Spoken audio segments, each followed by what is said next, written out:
అందరికి ప్రభు నామన వందనాలు. వందనాలమ్మా. వందనాలు. భయము లేదుగా, దిగులు లేదుగా, యేసును నమ్మిన వారికి.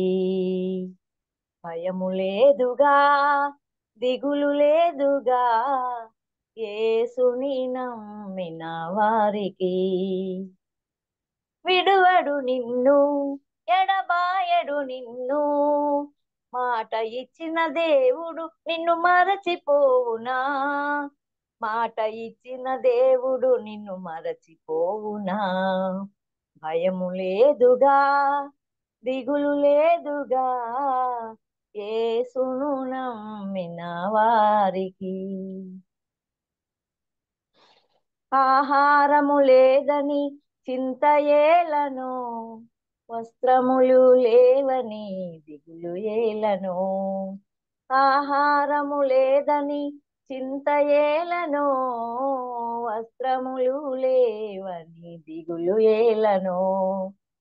ఆకాశ పక్షులను చూడుడి చూడుడి, విత్తవు కోయవు పంటను కూర్చుకోనవు.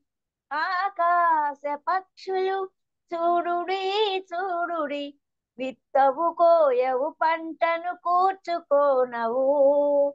విత్తవు కోయవు పంటను కూర్చుకోనవు. భయము లేదుగా, దిగులు లేదుగా, యేసును నమ్మిన వారికి.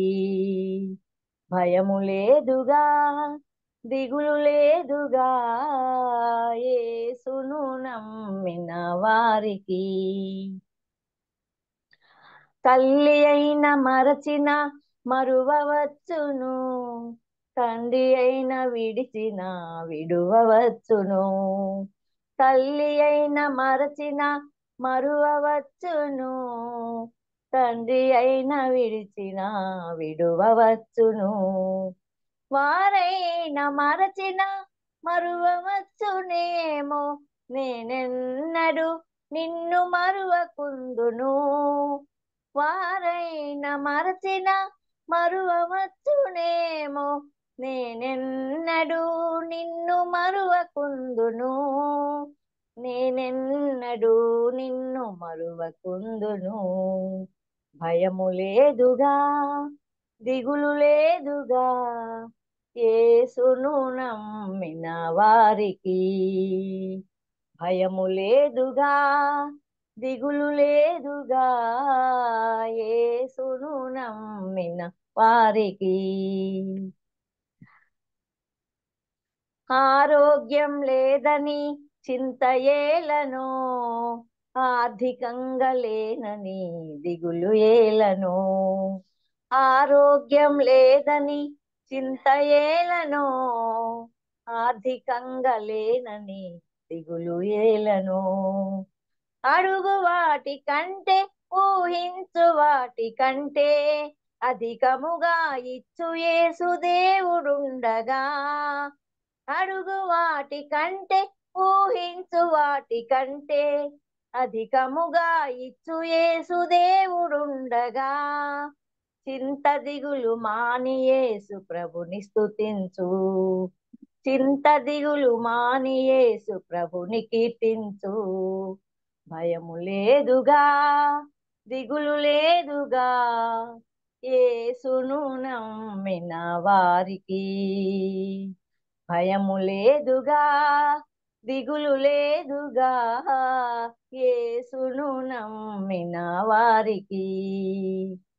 విడువడు నిన్ను, ఎడబాయడు నిన్ను, మాట ఇచ్చిన దేవుడు నిన్ను మరచిపోవునా?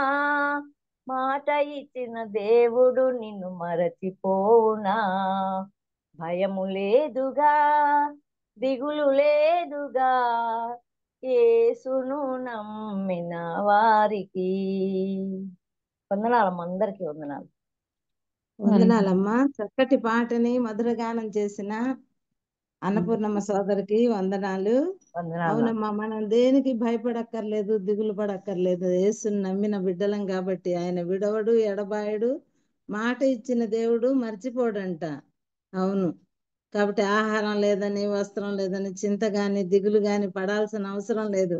ఆకాశ పక్షులను చూడండి, అవి విత్తవు, కోయవు, పంట కూర్చుకోవు.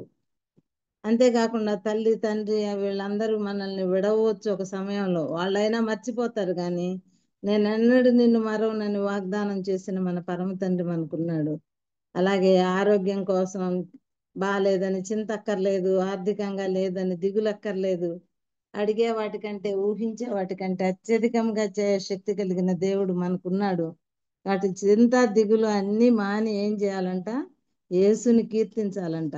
చాలా చక్కని పాటని చాలా మధురంగా పాడిన, మనోహరంగా పాడిన అన్నపూర్ణమ్మ సిస్టర్ గారికి మరొకసారి జూమ్ సిస్టర్స్ అందరి తరఫున ప్రత్యేక వందనాలమ్మా. వందనాలు. వందనాలు. ఆ, ఇప్పుడు శ్రేష్టమైన సమయానికి వచ్చామమ్మా. మన మధ్యలో మనకు బాగా సుపరిచితమైన మన మాలిని పాల్ అక్కగారు ఉన్నారు. అక్కగారు రిటైర్డ్ అయినటువంటి గవర్నమెంట్ కాలేజ్ ప్రిన్సిపాల్. ఎంతో భారభరితమైనటువంటి ఉద్యోగ బాధ్యతలు విరమించుకొని ఇప్పుడు అంతకంటే భారభరితమైనటువంటి దేవుని బాధ్యతలు అక్క నిర్వర్తిస్తున్నారు. మన మధ్య చాలా చక్కని వర్తమానాలు ముందు అనుగ్రహించారు. మనకందరికి అక్క సంగతి బాగా తెలుసు.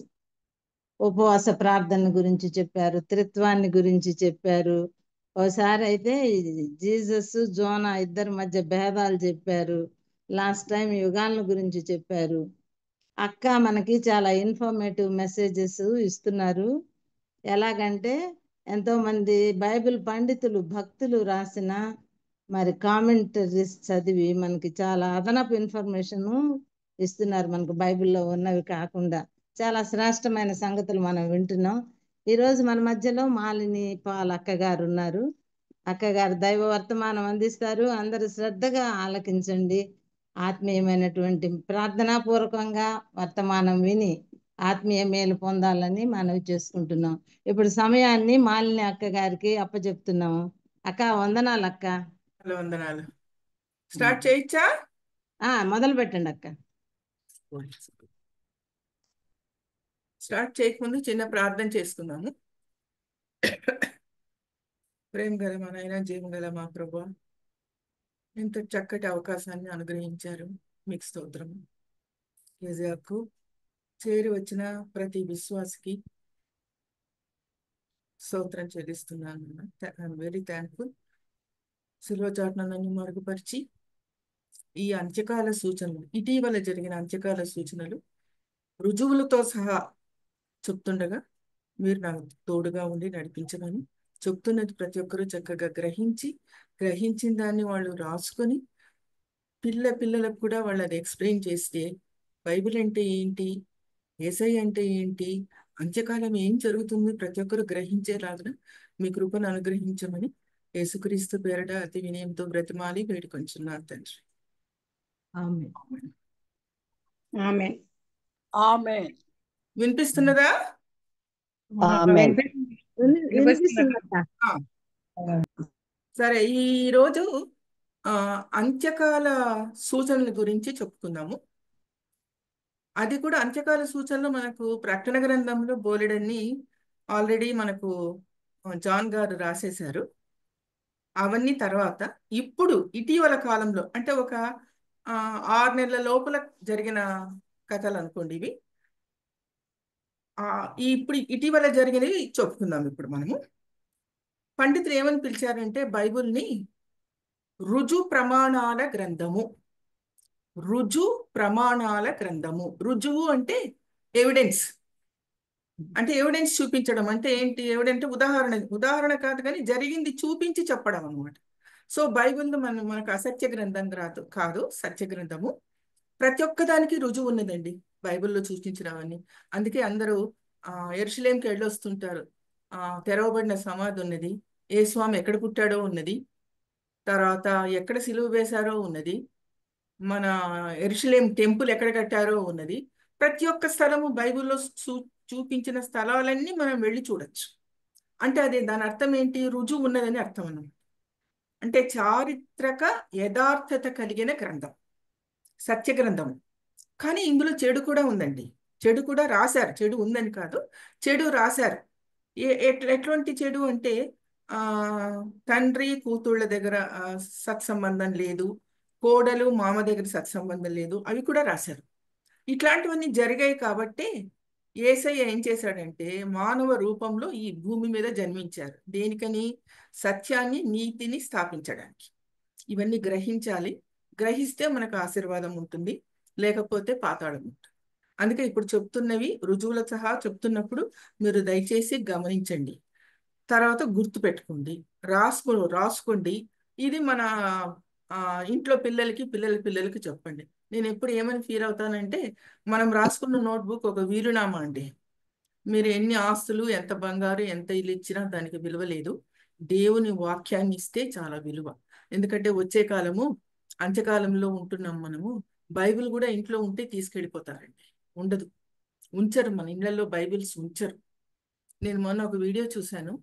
ఫుట్బాల్ గేమ్ అంటే మీకు తెలుసు అనుకుంటాను. కాల్తో తన్ని బాల్ ఆడతారు, చూసింటారు చాలా మంది. అటు ఇటు ఉండి 6 మంది ఏమో ఉండి ఆడతారు ఫుట్బాల్. కాల్తో తన్ని ఆడతారు. అట్లా బైబిల్ని తన్నుకుంటూ ఆడారండి ఫుట్బాల్. మీరు మొన్న వీడియో చేశాను నేను, చాలా బాధేసింది నాకు. అట్లాంటి రోజుల్లో మనం ఉన్నాం. అందుకని రుజువులు చక్కగా గ్రహించమని మిమ్మల్ని అభ్యర్థిస్తున్నాను. ఆ రుజువులు ఏంటి అని మనం చూసుకుంటే, మనకు అమెరికాలో నాసా అని ఒక అంతరిక్ష కేంద్రం ఉందండి. నాసా అనే అంతరిక్ష కేంద్రం ఉన్నది. ఈ అంతరిక్ష కేంద్రం యొక్క పనులు ఏంటి అంటే గ్రహాల కదలికలు, నక్షత్రాల అంచనాలు, సూర్యచంద్రుల మార్పులు, కదలికలు, ఇవన్నీ పరిశోధిస్తుంటారు కంప్యూటర్ల ద్వారా. నాసా కేంద్రము, అమెరికాలో ఉన్న నాసా కేంద్రం. ఇది ఏది చెప్పినా ప్రతి ఒక్కరు నమ్ముతారు, ఎందుకంటే వాళ్ళు చాలా పరిశోధించే చేస్తారు. ఏ పని చేసినా పరిశోధించే చేస్తారు. సో ఇటీవల కాలంలో వాళ్ళు ఏం చేశారంటే, ఇటీవల కాలం కాదు, కొద్ది కాలం క్రిందట ఏం చేశారంటే, వాళ్ళు కాల గమనాన్ని లెక్క కడుతున్నారు. కాలగమనం అంటే కాలము ఈ రోజు నుంచి వెనక్కి లెక్క పెట్టుకుంటా వెళ్తున్నారు. అట్లా ఎన్ని యుగాలు, ఎన్ని సంవత్సరాలు ఉన్నాయి, ఎప్పుడు భూమి పుట్టింది కనుక్కోవడానికి, పరిశోధించడానికి అలా వెనక్కి లెక్క పెట్టుకుంటూ వెళ్తున్నారు. అలా లెక్క పెట్టుకుంటూ వెళ్తుంటే కంప్యూటర్లో ఒక చోట రెడ్ మార్క్ కనిపించిందంట, ఎర్రగా మార్క్. ఏంటి ఎర్ర మార్క్ కనిపించిందని తల పట్టుకున్నారట అందరు సైంటిస్ట్. దాని అర్థం వాళ్ళకు తెలియలేదు, ఎందుకు ఎర్రగా కనిపించింది అని చెప్పి. సో ఒక 1 వీక్ అయిపోయినా వర్క్ స్టాప్ అయిపోయిందంట. అంత ఇన్వెస్టిగేట్ చేస్తున్నారంట, వై వాట్ హ్యాపెండ్ అని. అప్పుడు వాళ్ళ గ్రూప్లో ఒక సైంటిస్ట్ ఉన్నాడంట. ఆయనకు ఒక ఐడియా వచ్చిందంట. నేను చిన్నప్పుడు సండే స్కూల్కి పోయేవాడిని. మా సండే స్కూల్ టీచర్ ఒకటి చెప్పింది, ఏంటంటే యెహోషువ అనే భక్తుడు సూర్యుని ఆగిపో, చంద్రుణ్ణి ఆగిపో అన్నాడు. యెహోషువ 10:12. ఎవరైనా చదవగలరా? యెహోషువ 10:12. యెహోవా ఇశ్రాయేలు ఎదుట అమోరీయులను అప్పగించిన దినమున ఇశ్రాయేలీయులు వినుచుండగా యెహోషువ యెహోవాకు ప్రార్థన చేసెను. సూర్యుడా నీవు గిబియోనులో నిలువుము, చంద్రుడా నీవు అయ్యాలోను లోయలో నిలువుము. జనులు చాలు అంటే ఇక్కడ మీకు అర్థమవుతుంది కదా. సూర్యుడిని ఆపేశాడు యుద్ధ సందర్భంలో, చంద్రుడిని కూడా ఆపేశాడు. ఆపేసింది ఎవరు? యెహోషువ. అంటే మోజస్ తర్వాత నాయకత్వాన్ని తీసుకున్న వ్యక్తి యెహోషువ. ఇతడు ఆపేశాడు అనమాట. అందుకని అక్కడ రెడ్ మార్క్ వచ్చిందట ఆ కాలగమనంలో. అప్పుడు వాళ్ళు గుర్తించి చాలా హ్యాపీగా ఫీల్ అయ్యి, ఓహో ఇది ఎంత వచ్చిందని దాన్ని మళ్ళీ లెక్క వేస్తారట. లెక్క వేస్తే అది వచ్చిందంట 23 గంటల 20 నిమిషాలు వచ్చిందట. మనకు మామూలుగా ఒక రోజు అంటే 24 గంటలు కదా, కానీ ఇక్కడ ఏమొచ్చిందంట 23 గంటల 20 నిమిషాలు వచ్చిందట. అంటే ఇంకా ఎన్ని నిమిషాలు తక్కువయ్యాయి? మనకు గంటకు 60 నిమిషాలు, 23 గంటల 20 నిమిషాలు అంటే సూర్యుడు 40 minutes. ఇంకా 40 మినిట్స్, 40 నిమిషాలు ఇంకా తక్కువైంది. మరీ తల పట్టుకొని కూర్చున్నారంటే ఇదేంటి 40 నిమిషాలు తక్కువైందని. అందరు కలిసి బైబిల్ చదివితే మీకు తెలుసు అనుకుంటాను, మనకు బైబిల్లో హిజ్కియా అనే భక్తుడు ఉన్నాడు. అతడు చనిపోతాడు అంటే గోడ వైపు తిరిగి దేవునికి కన్నీటితో ప్రార్థన చేస్తాడు హిజ్కియా. చేస్తే అప్పుడు హిజ్కియాకి ఏం కనిపిస్తుందంటే నీడలో నీడ 10 మెట్లు వెనక్కిపోయినట్లు కనిపిస్తుంది. అది 2వ రాజులు 20వ అధ్యాయంలో ఉన్నది. మీరు తర్వాత చదువుకోండి, రెఫరెన్స్ రాసుకోండి. 2వ రాజులు 21 నుండి ఉంటది. అతడు ప్రార్థించినప్పుడు యెహోవా ఆయన మొర విని మెట్లు ఏం చేస్తాడు? 10 మెట్లు వెనక్కి నడిపిస్తాడు. అంటే తన ఆయుష్ 10 మెట్లు వెనక్కి నడిపిస్తాడు. ఈ 10 మెట్లు వెనక్కి నడిపిస్తే 40 నిమిషాలు పట్టిందట. సో ఇప్పుడు లెక్క వేయండి. సూర్యుడు గిబియోన్లో ఆగడము, చంద్రుడు ఆయాలు ఆగడము 23 గంటల 20 నిమిషాలు అవుతే హిజ్కియాకు 10 నీడ 10 మెట్లు వెనక్కి వెళ్ళిందంటే అది 40 నిమిషాలు అవుతే ఇప్పుడు సరిపోయిందా లెక్క? కరెక్ట్ లెక్క సరిపోయింది కదా. అప్పుడు 23 గంటల 20 నిమిషాలు. కన్ఫ్యూజ్ ఇప్పుడు కాదు. 40 అప్ టు 23 గంటల 20 నిమిషాలు. కానీ మనకు రావాల్సింది ఎంత? 60 నిమిషాలు. ఆ తక్కిన 40 నిమిషాలు ఎప్పుడు వచ్చింది? హిజ్కియా ప్రార్థించినప్పుడు. 2వ రాజులు 20 అధ్యాయం మీరు చదవండి, తర్వాత తెలుస్తుంది. నీడ మెట్లట 10 మెట్లు వెనక్కి వెళ్ళాయంట. అంటే ఆ 10 మెట్లు వెనక్కి వెళ్ళడానికి కాలగమనంలో వెనక్కి వెళ్ళడానికి ఎన్ని నిమిషాలు పట్టిందంటే 40 నిమిషాలు పట్టింది. సో ఈ 40కి ఆ 20 యాడ్ చేస్తే 60 నిమిషాలు కాబట్టి అంటే 1 గంట. అప్పుడు 24 గంటలు ఆగిపోయింది. ఆ రెడ్ మార్క్ ఆగిపోయింది, తెలిసిపోయింది. ఇప్పుడు ఫాలో అవుతున్నారు కదండి. నేను చెప్పేది అబద్ధాలు కాదు. నాసా కేంద్రం అంటే అమెరికాలో ఉన్న అంతరిక్ష కేంద్రం కనుక్కున్నది ఈ విషయం అన్నమాట. కనుక్కొని పేపర్లు, న్యూస్లు అన్నిట్లో చెప్పారు. క్రైస్తవులందరూ, విశ్వాసులందరూ నమ్మారు. కానీ శాస్త్రజ్ఞులు మాత్రం నమ్మలేదండి. ఉండొచ్చు, అయిండొచ్చు, we will come to a conclusion అట్లా మాట్లాడారే కానీ ఎవరు కూడా వి యాక్సెప్ట్ బైబిల్ అనలేదండి. కానీ బైబిల్లో జరిగింది, దాని మూలన మాకు తెలుస్తూ ఉన్నది ఏమేమి జరిగినాయి అని అంటున్నారు. కానీ ఎవరు కూడా వాళ్ళు నమ్మలేదు. సరే, అది వాళ్ళు రేపు తీర్పు తీర్చేటప్పుడు వాళ్ళు చెప్పాలి దేవుడికి ఎందుకు నమ్మలేదు ఏంటి అనేది. సో ఇది నిజంగా జరిగిందనమాట, అబద్ధం కాదు, నిజంగా జరిగింది. తర్వాత ఒక నెల క్రిందట మనకు టీవీలో, రేడియోలో చెప్పలేదు అనుకుంటారు, టీవీలో, యూట్యూబ్లో చాలా వరకు కొన్ని విషయాలు చెప్పారండి. ఏంటి ఆ విషయాలంటే, మీకు సునీత విలియమ్స్ అని ఒక ఆమె అంతరిక్ష కేంద్రానికి పోయి అక్కడ ఇరుక్కుపోయారు చాలా కాలం. తర్వాత వచ్చారు ఆవిడ ఇటీవల కాలంలో, మీకు గుర్తుండొచ్చు. సునీత విలియమ్స్ అని అమెరికా నుండి అంతరిక్ష కేంద్రం నుండి వచ్చేసింది ఆవిడ. ఆవిడ చెప్పారు, సముద్రము అల్లకల్లోలం అవుతా ఉంది. పైన కాదు, లోపలంటే ఎన్ని అడుగుల లోపలంటే సుమారు 3000 మైళ్ళు ఉంటుందంటండి సముద్రం లోపలికి పోవాలంటే. మన శాస్త్రజ్ఞులు, సముద్ర శాస్త్రజ్ఞులు అందరూ అవి ఇవి చేస్తుంటారు కానీ అంత లోపలికి వాళ్ళు వెళ్ళలేరండి. అంత లోపలికి వెళ్తే వాళ్ళు బ్రతకలేరు. కేవలం ఒక 100 మైళ్ళు, మహా అంటే 200 మైళ్ళు వెళ్ళి అక్కడే రీసెర్చ్ చేసుకొని పరిశోధించుకొని చేపలు ఎలా ఉన్నాయి, అది ఎలా ఉన్నాయి, ఇది ఎలా ఉన్నాయి, ఆక్సిజన్ ఉందా లేదా, ఏమేమి ఉన్నాయి అలా చెప్పుకొని వచ్చేస్తారు. కానీ లోతుకు వెళ్ళడానికి వాళ్ళకు వెళ్ళలేరు. ఎందుకంటే అంత ప్రెషర్ ఉంటుందంట అక్కడ. ఎందుకు ఆ ప్రెషర్ ఉంటుందంటే ఒకే ఒక సెంటెన్స్ చూడండి, కీర్తన 146:6 నేను చదువుతాను, వినండి. ఆయన ఆకాశమును, భూమిని, సముద్రమును, దానిలోని సర్వమును సృజించినవాడు. ఆయన అంటే యెహోవా దేవుడు. ఆకాశమును, భూమిని, సముద్రము, దానిలోని సర్వమును సృజించినవాడు. సో ఇది సృజించింది ఎవరు? మనకు దేవుడు. భూమి, సముద్రము, ఆకాశం అన్ని ఆయన సృజించినవే. అందులో ఉన్నవన్నీ కూడా ఆయన సృజించినవే. దాంట్లో నుండి మనం డివియేట్ అవ్వడానికి వీల్లేదు. సో ఈవిడ కూడా చెప్పిన స్టేట్మెంట్ ఏంటంటే, మనకి ఎక్కువ కాలము ఈ భూమి, ఈ ఆకాశము, ఈ సముద్రం ఉండదు, చాలా అల్లకల్లోలం అయిపోతా ఉంది అని చెప్పారు సునీత విలియమ్స్. అంతేకాకుండా వీళ్ళు ఎవరు, నాసా వాళ్ళు కూడా చెప్పారు, ఒక పెద్ద అనిమల్ ఉన్నది లోపల. ఏంటా అనిమలు ఏమిటి అని చూసుకుంటే మనకు బైబిల్లో కూడా ఉంది, యూట్యూబ్లో కూడా చాలా మంది చెప్పారు. మా చిన్న మనవడు వచ్చి అడిగాడు, లెవియాథన్ అంటే ఏంటి జేజే అని అడిగాడు. నేనన్నా ఒక బుక్ ఏమో అన్నాను. No, it's not a book అన్నాడు. మరి ఏంటది అంటే, అది ఏమో తెలియదు కానీ బైబిల్కి సంబంధించిందంట, మా ఫ్రెండ్స్ చెప్పినారు అని చెప్పి. వాళ్ళంతా యూట్యూబ్లో చూసారట. వాళ్ళు అప్పుడు నేను ఇమీడియట్గా బుక్ తీసుకొని రెఫరెన్స్ బుక్స్ అవి ఇవి లివింగ్ బైబిల్ అని అది ఇది ఉంటే అవి చూసి నాకు ఈ ఇన్ఫర్మేషన్ వచ్చింది. ఏంటి ఆ ఇన్ఫర్మేషన్ అంటే మనం ఇప్పుడు చూసుకుందాం. ఆ ఇన్ఫర్మేషన్ ఏంటో చూసుకుందాము. యెషయా గ్రంథము 27:1. యెషయా 27. 27:1.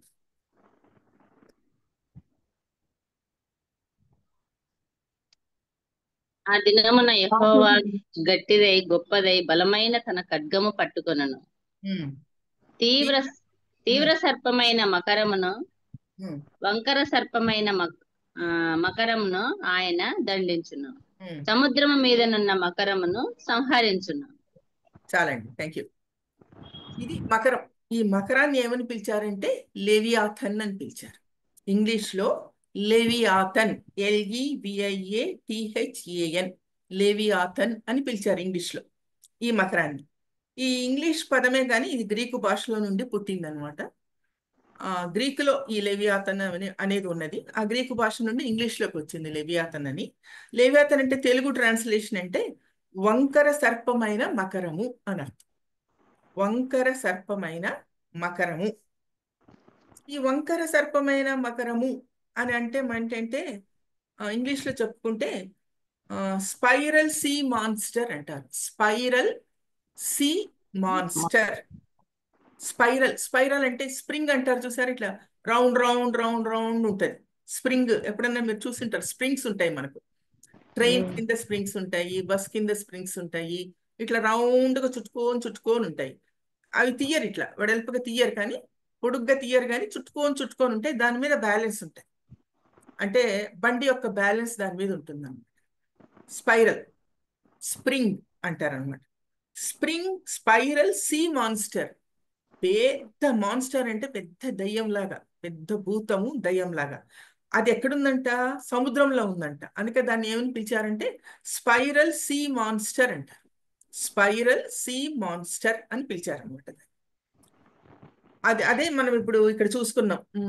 యెషయా 27లో చెప్పారు చూసారా, గట్టిదై గొప్పదై బలమైన తన ఖడ్గమును పట్టు తీవ్ర సర్పమైన మకరమును వంకర అంటే స్ప్రింగ్ అన్నమాట. వంకర సర్పమైన మకరమును ఆయన దండించును, సముద్రం మీదనున్న మకరమును సంహరించును. సో ఇది సృష్టించింది కూడా దేవుడే. ఈ మకరాన్ని ఎవరు చూశారంటే నాసా వాళ్ళు చూశారు. చెప్పాను కదా, అమెరికాలో ఉన్న పరిశోధనా కేంద్రం నాసా వాళ్ళు చూశారు. ఇది ఎలా ఉంది ఏంటి అని చూస్తే శాటిలైట్ లో మొత్తం ప్రపంచాన్ని చూస్తారండి వాళ్ళు. శాటిలైట్ మొత్తం ప్రపంచాన్ని చూసినప్పుడు ఇది సముద్రంలో ఉన్న ఈ జీవిని చూశారు. చూసి దాని ఎక్స్ప్లెనేషన్ ఇచ్చారండి. ఇదట లెవియాథన్, లేకపోతే వంకర సర్పమైన మకరము.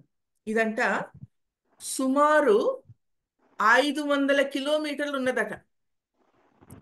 నమ్ముతారా? 500 కిలోమీటర్లట. స్ప్రింగ్ లా ఉంది చూడండి, అది సుమారు 500 కిలోమీటర్లు ఉందట. దాని తల ఆంధ్రప్రదేశ్ తెలంగాణ రెండు కలిసినంత ఉండొచ్చట తల.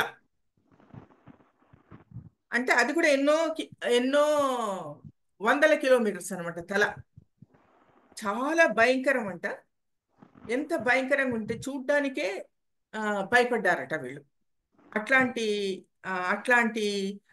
మకరం అన్నమాట. ఇది మొసలి కాదు, పాము కూడా కాదు, ఒక ప్రత్యేకమైన జీవి. దీన్ని సృష్టించింది యెహోవా దేవుడే. అది అంత్యకాలంలో బయటకు వస్తుందట. ఇప్పుడు రాలేదు, అంత్యకాలంలో బయటకు వస్తుంది. ఇది ఉన్నట్లు ఎవరు చూశారు? నాసా వాళ్ళు చూశారు. సరే, నాసా వాళ్ళు చూసిన తర్వాత దీని గురించి వాళ్ళు ఏమని చెప్తున్నారంటే, లోపల సముద్రం లోపల కదలికలు వస్తున్నాయట. కదలికలు అంటే లోపల కదులుతూ ఉన్నాయి. లోపల అంటే ఒక 3000 కిలోమీటర్ల లోపల అన్నమాట. ఏంటా కదలిక అంటే, ఈ లెవియాథన్ వంకర సర్పమైన మకరము కదులుతూ ఉందంట లోపల. ఎందుకు కదులుతూ ఉందో మనకు తెలియదు, దేవునికి తెలుసు. సృష్టించిన యెహోవా దేవునికి తెలుసు, మనకు తెలియదు.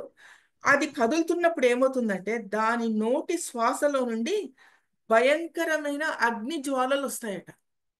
నోటి శ్వాసలో నుండి భయంకరమైన అగ్ని జ్వాలలు వస్తాయట.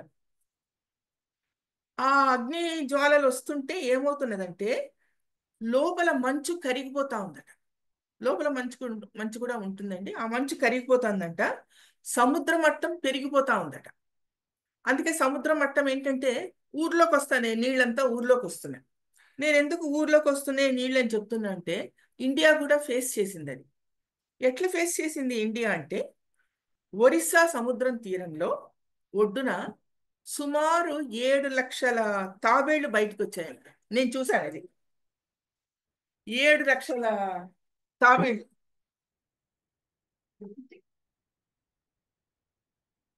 ఈ 7 లక్షల తాబేళ్లు మామూలుగా అప్పుడప్పుడు తాబేళ్లు బయటకు వస్తాయి.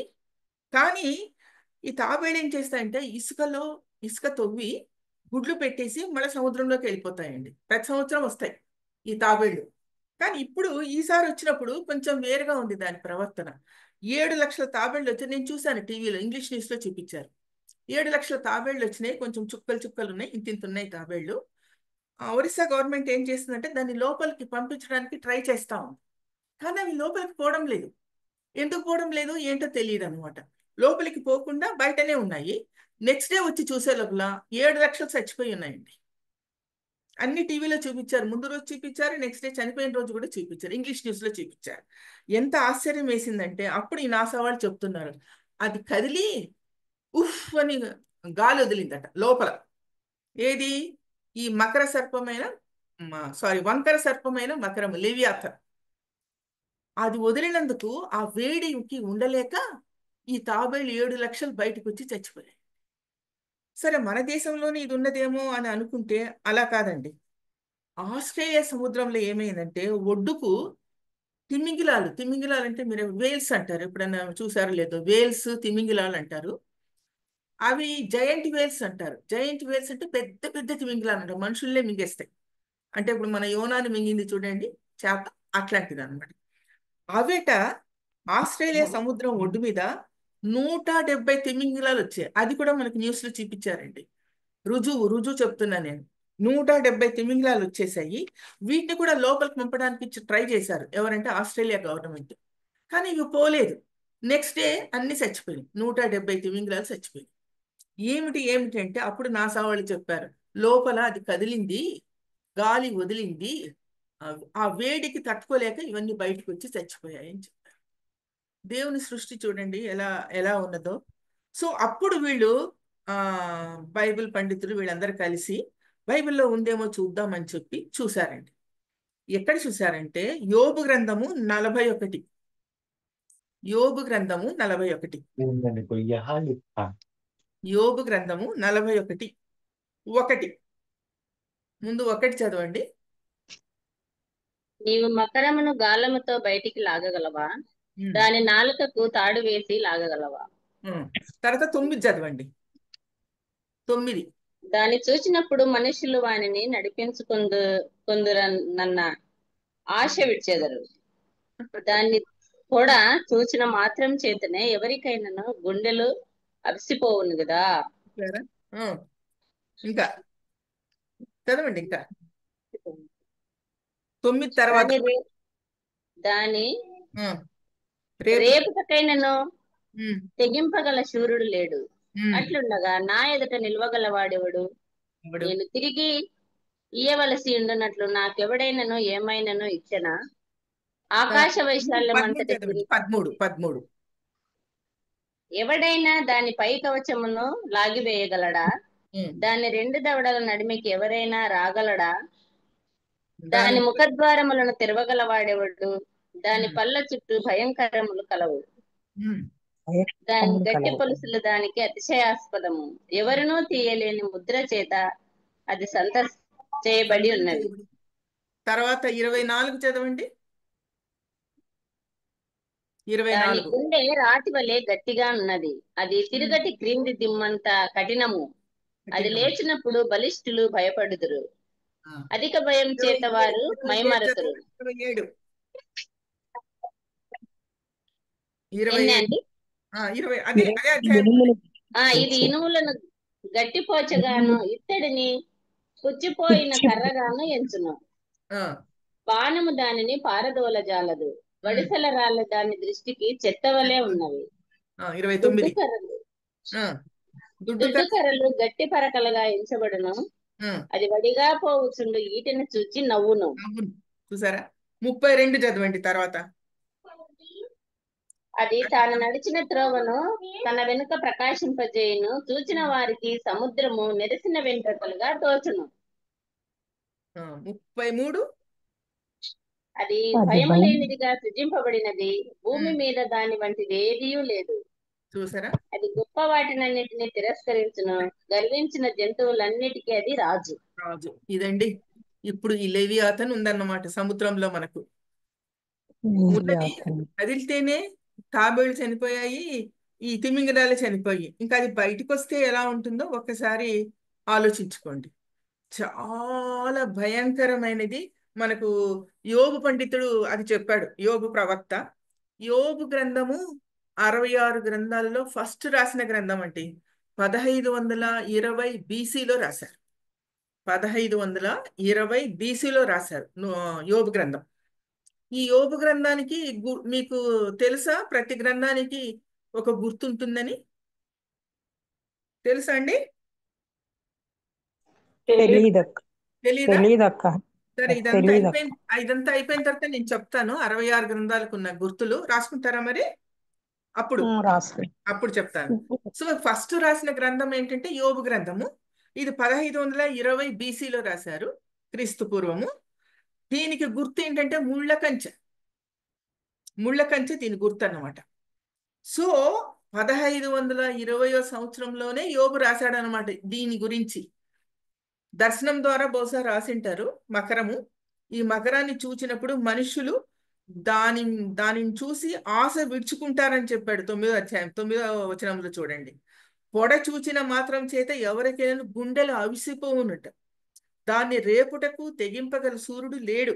మన ఏదైనా జంతువులు అట్లా ఉంటే ఇట్లా కాలుతో అనడము, కర్రతో అనడము, అలా అనడానికి కూడా మనసు ఉండదంట ఎవరికి. ఎవడైనా దాని పై కవచంను లాగివేయగలడా? 2 దవడల నడిమికి ఎవడైనా రాగలడా? ముఖద్వారము తెరవగలంటే నోరు తెరవగలడా? దాని పళ్ళ చుట్టూ భయకంపములు కలవంట, గట్టి పొలుసులు దానికి అతిశయాస్పదము. ముద్ర చేత అవి సంతన చేయబడినాయి. అంటే వారిని కదిలించేది కూడా పొలుసులు తీయడానికి కూడా లేదు. మన చేపల పులుసు తీసినట్టు పొలుసులు తీసినట్టు మనం తీయలేము. దాని నోటి నుండి జ్వాలలు బయలుదేరి, నేను ఇందాక చెప్పాను కదా, అది గాలి వదిలిందంటే అగ్ని జ్వాలలే వస్తాయి, ఇంకా వేరేది ఏముండదు అనమాట. తర్వాత అది నాసికారంధ్రంలో నుండి పొగ లేచును. తర్వాత దాని మెడ బలమునకు స్థానము, భయము దాని ఎదుట తాండవమాడును. దాని గుండె రాతి గుండె వలె ఉందంట. అదే కాకుండా దాని క్రింద 24లో చెప్పారు, తిరగటి క్రిందటి దిమ్మంత కఠినము. ఎందుకంటే తిరగలి విసురుతున్నప్పుడు పైన ఉన్న రాయి తిరుగుతుంది కానీ కింద రాయి గట్టిగా ఉంటుంది. అట్లా ఉందంట దాని గుండె. ఎక్స్ప్లెనేషన్ ఎలా చేశాడో చూడండి యోబు. తర్వాత ఇనుముని గడ్డిపోచగా చూస్తుందంట, ఇత్తడిని పుచ్చిపోయిన కర్రగా ఎంచుతుందట. సో మనం దాన్ని అటాక్ చేయడానికే లేదు, ఇనుముతో చేయలేము, కర్రలతో చేయలేము. వడిసెల రాళ్ళు దాని దృష్టికి చెత్త వలె ఉన్నవి. తర్వాత దుడ్డు కర్రలు గడ్డి పొరకల్ని పోలి ఉన్నాయి. ఒడిగా పోవుచుండి ఈటని చూసి అది నవ్వుతుందంట. ఒడిగా పోవుచున్న ఈటని చూసి అది నవ్వుతుందట. తర్వాత తాను నడిచిన త్రోవ వెనుక ప్రకాశింపచేయనట. ఒక విధమైన గాలిని వదిలేస్తే అవి వెంట్రుకల్లాగా ఉండి తెల్లగా సముద్రం నెరిసిందేమో అనిపిస్తుందట. అలా ఉంటుందంట అది నడిచి వెళ్ళిపోతే. భయము లేనిదిగా సృజింపబడినది, భూమి మీద దాని వంటిది ఏదియూ లేదంట. అది గొప్ప వాటిని తిరస్కరించును, గర్వించిన జంతువులన్నింటికి అది రాజు. ఎంత భయంకరమైన జంతువు ఒకసారి ఆలోచించండి. దాని దవడలు, దాని గుండె, దాని పొలుసులు అన్నిటి గురించి ఎక్స్ప్లెయిన్ చేస్తుంటే అది నిజంగా బయటికి సముద్రం నుండి వస్తే మన బ్రతుకులు ఏం కావాలో ఒక్కసారి ఆలోచించండి. అదే మనం విశ్వాసంలో ఉన్నామనుకోండి, మన దగ్గరికి కూడా రాదు జంతువు. మనల్ని కాపాడేవాడు ఎవరంటే యెహోవా దేవుడు మనం కాపాడతారు. సో ఆ జంతువుని గురించి మనకు అక్కడ ఉన్నది. ఈ మెసొపొటేమియా మైథాలజీ అంటే మెసొపొటేమియా నాగరికత మీరు వినింటారు. తర్వాత అమెజాన్ నాగరికత, ఈ నాగరికతలన్నీ ప్రపంచ నాగరికతలు. సింధు నాగరికత, ఆర్యుల నాగరికత మనకి ఎలా ఉందో అట్లా ప్రపంచ నాగరికతల్లో పురాణ గ్రంథాలు ఉన్నాయి. అందులో కూడా దీని గురించి రాశారట. బైబిల్లోనే కాదు, ఈ మెసొపొటేమియా గ్రంథాల్లో కూడా ఇవన్నీ రాశారట. అట్లాగే ఎహెచ్కేల్ చూడండి ఒకసారి. ఎహెచ్కేల్ 29:3. ఎహెచ్కేల్ 29:3. ఎహెచ్కేల్ 29:3 ఒకసారి చదువుతారా ఎవరన్నా? ఐగుప్తు రాజైన ఫరో ఉమ్, నైలు నదిలో పండుకొనియున్న ఉమ్, పెద్ద మొసలి, ఉమ్, నేను నీకు విరోధిని. ఆ, నైలు నది నాది, ఉమ్, నేనే దాని కలుగజేసితిని అని ఆ, నీవు చెప్పుకొనుచున్నావే. ఉమ్, నేను నీ దవడలకు గాలములు తగిలించి నీ నదులలోనున్న చేపలను నీ ఉమ్, పొలుసులకు అంటజేసి, నైలులో నుండి నిన్నును నీ పొలుసులకు అంటిన నైలు చేపలన్నింటినీ ఉమ్. బయటికి లాగెదను. చాలండి, నిన్ను చాలండి. సో ఇది ఆ ఐ ఈజిప్ట్ రాజు అతిశయోక్తిగా మాట్లాడుతున్నాడు దీని గురించి. కానీ అలా అతిశయపడడానికి వీల్లేదు. మొత్తము ఒక్కసారి గాలి వదిలిందంటే అన్ని కాలిపోతాయి. హెచ్కేల్ 29:3-4. చాలా డేంజరస్. సో ఇది అంత్యకాలంలో ఇది వస్తుందట. లెవియాథన్ బయటికి వస్తుంది, ఇప్పుడే కదులుతున్నదట, బయటికి వస్తుందంట. చెప్పాను కదా ఎన్ని కిలోమీటర్ల పొడవు ఉందో. అది 500 కిలోమీటర్ల పొడవు అట. స్ప్రింగ్, ఆ స్ప్రింగ్ ఇట్లా స్ప్రింగ్ అంటే ఇట్లా చుట్టుకొని ఉందన్నమాట. ఆ చుట్టుకున్నది ఇలా అనిందంటే 500 కిలోమీటర్లు వస్తుంది. తల కూడా చాలా పెద్ద తల అంట, ఒక రాష్ట్రం అంతా ఉన్నంత తల కూడా. ఎంత భయంకరంగా ఉందంటే అంత భయంకరంగా ఉన్నది. ఆ దానికి సరిహద్దులు అంటూ ఏమీ లేవు. దాని ఇష్టము ఎక్కడికన్నా వస్తుంది, ఎక్కడన్నా ఉంటుంది, ఏమన్నా చేస్తుంది. తర్వాత ఆమోసు 9:6 చూడండి ఒకసారి. ఆమోసు 9:6.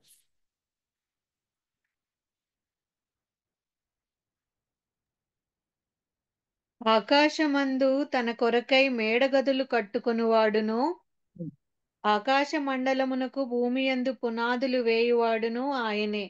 సముద్ర జలములను పిలచి వాటిని భూమి మీద ప్రవహింపుజేయవాడును ఆయనే. ఆయన పేరు యెహోవా. చాలండి. సో సముద్రం మీద ఎవరికి అధికారం ఉంది? ఎంతటి విపరీతమైన జంతువులు ఉన్నా కూడా యెహోవా దేవుడికి అధికారం ఉంది. యెహోవా దేవుడే దాన్ని అన్ని చూసుకుంటాడు. యెహోవా దేవుడే అన్ని చూస్తుంటాడు. సో ఇటీవల కాలంలో వచ్చిన అంత్యకాల సూచనలో ఈ వంకర సర్పమైన మకరము లెవియాథన్ ఒకటి. దీన్నే గ్రీకు భాషలో స్పైరల్ సీ మాన్స్టర్ అని పిలుస్తారు. అది ఇప్పుడంట స్లీపింగ్ స్టేజ్ లో ఉందట. కదిలితేనే మనకేమైంది, సముద్రం మట్టం నీళ్లు పెరిగిపోయినాయి. తర్వాత ఇక్కడేమో మన దేశంలో ఒరిస్సాలో ఏమో 7 లక్షల తాబేళ్లు చచ్చిపోయినాయి. ఆస్ట్రేలియాలో ఏమో 170 తిమింగిలాలు చనిపోయాయి. ఇంకా వేరే చోట ఎక్కడెక్కడ ఏమేమైందో నాకు తెలియదు. కదిలితే ఇంకా బయటికి వస్తే ఇంకా ఎలా అవుతుందో చూడండి. అదొక జంతువు. ఇంకో జంతువు ఏంటంటే లెవియాథన్ ఒక జంతువు. ఇంకో జంతువు ఏంటంటే బ్లూ ఫిష్, నీలి చేప అని పిలవచ్చు. దాన్ని బ్లూ ఫిష్ అని పిలవచ్చు. ఇది ఎలా దీన్ని కూడా అది బయటకు వచ్చిందట. బయటకు వస్తే చూపించారండి, టీవీలో చూపించారు, నేను చూశాను. అది 1 మీటర్ పొడవు ఉంటుంది, 1 మీటర్ పొడవు ఉంటుంది. నవారు ఉంటుంది చూసారా? నవారు, మనం తెల్ల నవారు ఉంటుంది, మన మంచాలకు వేసుకుంటామే నవారు, అట్లా ఉన్నది. బ్లూ కలరు, మెరుస్తా ఉందండి, బాగా చేప మెరుస్తా ఉంది. దాని ముఖం కూడా స్క్వేర్ గానే ఉంది. మామూలుగా చేపల ముఖాలు ఇట్లా ఉంటాయి కదా, త్రికోణంలో ఉంటాయి కదా, అట్లా లేదు. ముఖం కూడా స్క్వేర్, లాస్ట్ వరకు స్క్వేర్ గానే పొడుగ్గా రెక్టాంగిల్ గా ఉంది. లాస్ట్ లో తోక మాత్రం సన్నగా ఉందండి, మెరుస్తా ఉంది చేప. దాన్ని బ్లూ ఫిష్ అని పిలిచారు శాస్త్రజ్ఞులు. అంటే రిబ్బన్ లాగా ఉంది అది. టీవీలో కూడా బాగా చూపించారు. ఇదట అపశకునం అట, బ్యాడ్ ఓమన్. ఎవరికి? జపాన్ వాళ్ళకి అపశకునం అట. అందుకని వాళ్ళు ఏం చేశారంటే ఆ ఊరే వదిలిపెట్టి వెళ్ళిపోయారంట. ఎక్కడ కనిపించిందో ఆ ప్రదేశాన్ని వదిలిపెట్టి పోయారట. వాళ్ళు వదిలిపెట్టి పోయింది మంచిదైందట. ఎందుకంటే తర్వాత ఈ బ్లూ ఫిష్ ఎక్కడైతే కనిపిస్తుందో అక్కడ సునామీ వస్తుందట. సునామీ వచ్చి వర్షాలు పడ్డాయట, బలమైన గాలులు వీచాయట. అంటే బ్యాడ్ అన్నమాట, బ్యాడ్ జరుగుతుందని వాళ్ళ ఇది. మనకు బైబిల్లో కూడా ఉన్నది, ఇది వచ్చిందంటే బ్యాడ్ జరుగుతుందని. సో డూమ్స్ డే ఇది 2011లో వచ్చిందంట, జపాన్లో. ఆ తర్వాత కనిపించలేదు, కానీ ఇటీవల కాలంలో మళ్ళా కనిపించిందట. అప్పుడు చూపించారు, ఈ ఈ చేపని చూపించారు, టీవీలో కూడా చూపించారు, నేను చూశాను. 2 మీసాలు ఉన్నాయి ఇక్కడ, ఇటువైపు 2 మీసాలు ఉన్నాయి. ఒకడేం చేశారంటే పట్టుకొని దాన్ని లోపల వదిలేస్తున్నాడు. నేను అనుకున్నా ఏమన్నా అవుతుందేమో, అబ్బాయికి ఏమన్నా అవుతుందేమో అని భయపడ్డాను నేను చూసి. లేదు, ఏం కాలేదు, అబ్బాయి ఏమో పంపించేశాను. ఇది రెండవది. మొదటిదేమో లెవియాథను, రెండవదేమో బ్లూ ఫిష్, మూడవది ఓర్ ఫిష్ అండి. Oar fish, OAR FISH, oar fish. Oar OAR OAR oar fish. ఇది సముద్రంలోనట 3000 అడుగుల లోతులో ఉన్నదట. నాసా కేంద్రం ఇవన్నీ చెప్పింది మనకు, నాసా కేంద్రమే. 3000 అడుగుల లోతులో ఉంటుందంట ఇది. సూర్యుని చూస్తే చచ్చిపోతుందంట. అందుకే సూర్యుని వేడి తగలకుండా ఉండేలాగా ఉంటుందంట, జీవిస్తుందంట. బయటకు వచ్చిందంటే ఇది చచ్చిపోతుంది.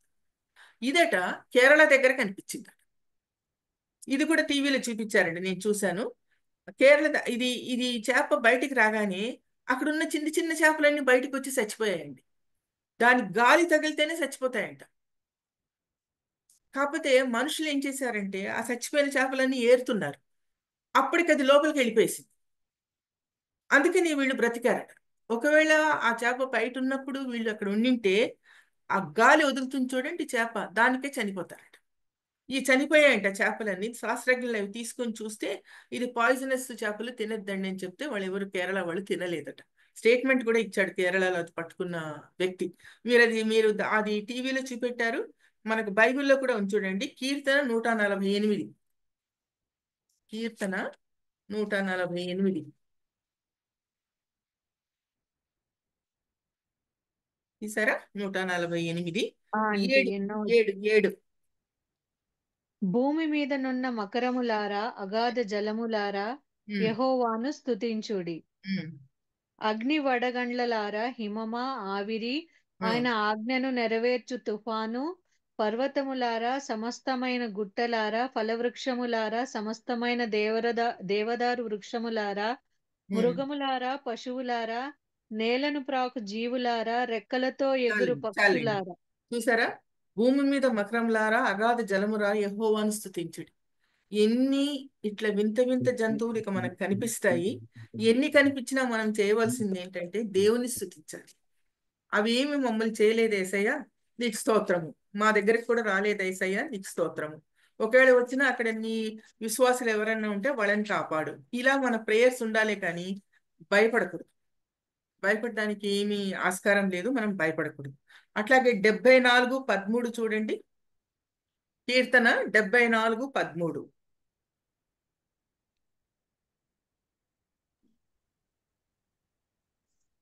నీ బలము చేత సముద్రమును పాయలుగా చేసితివి, జలములలో భుజంగముల శిరస్సులను నీవు పగులగొట్టితివి.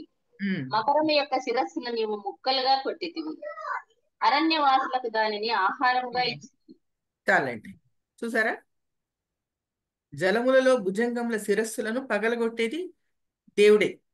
మకరం యొక్క శిరస్సును ముక్కలుగా కొట్టితివి, అరణ్యవాసులకు దానికి ఆహారంగా ఇచ్చింది కూడా దేవుడే.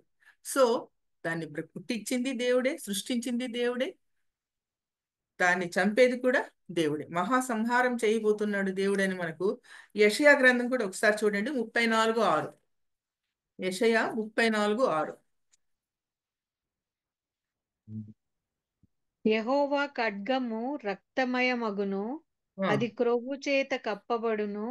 గొర్రె పిల్లల యొక్కయు మేకల యొక్కయు రక్తము చేతను, పొటేళ్ల మూత్ర గ్రంథుల మీది క్రొవ్వు చేతను కప్పబడును. ఏలయనగా బొస్రాలో యెహోవా బలి జరిగించును, ఏదోము దేశములో ఆయన మహాసంహారము చేయును. చాలండి. సో దానిని కత్తితో సంహరిస్తే ఈ వింత జంతువులని కొవ్వంతా అంటుకుంటుందట కత్తులకు.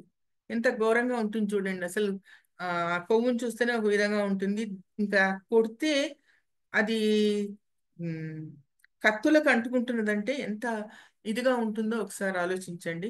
యెషయా భక్తుడు దాని గురించి రాశాడు. పొట్టేళ్ల మూత్రగంధ్రముల మీద క్రొవ్వు చేత కప్పబడి ఉండను, బొస్రాలో యెహోవా బలి జరిగించును, ఏదోము దేశంలో జరిగించును. ఇవన్నీ ఫ్యూచర్, భవిష్యత్తులో జరగబోయే సంగతులు అన్నమాట. అందుకని ఇవన్నీ మనకు తెలుస్తూ ఉన్నాయి, ఒక్కొక్కటి ముందుగానే తెలిసిపోతుంది. యోగు భక్తుడు రాశాడు, యెషయా భక్తుడు రాశాడు, దావీదు భక్తుడు రాశాడు.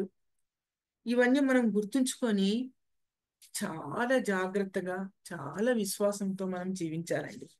ఎందుకంటే జంతువులు దేవుని అధికారానికి లోబడున్నాయి. జంతువులే అధికారానికి లోబడి ఉంటే ఇంకా మనం ఎట్లా ఉండాలో ఒక్కసారి ఆలోచించండి. కీర్తన 104:29 చూడండి. కీర్తన 104:29.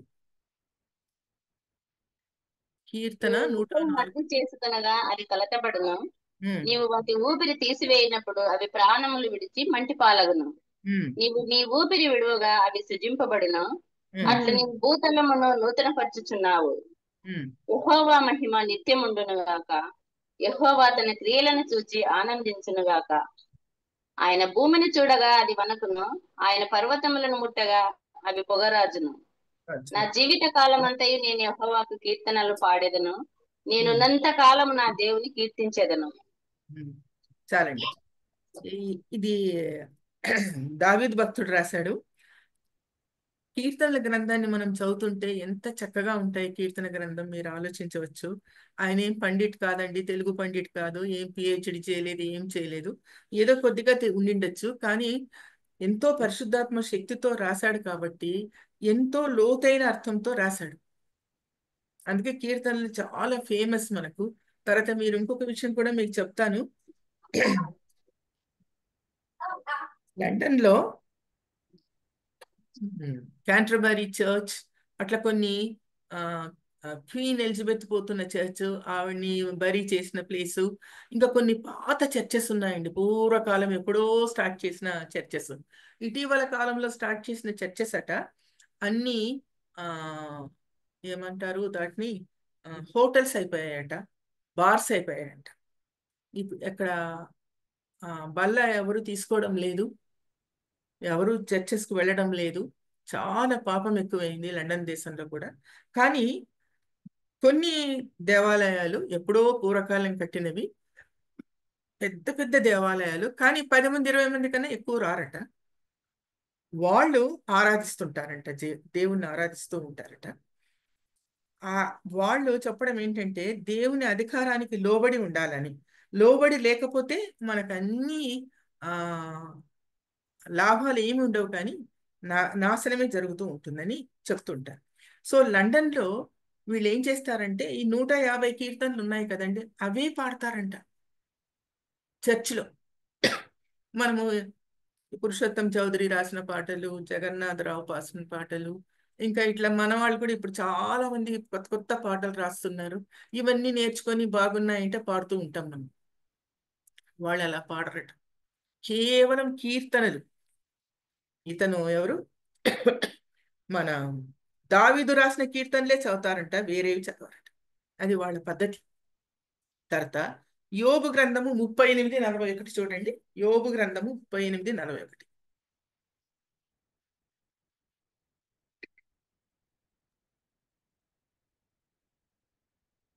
తిండి లేక తిరుగులాడుతూ కాకి పిల్లలు దేవునికి మొరపెట్టినప్పుడు కాకికి ఆహారం సిద్ధపరచవాడేవాడు.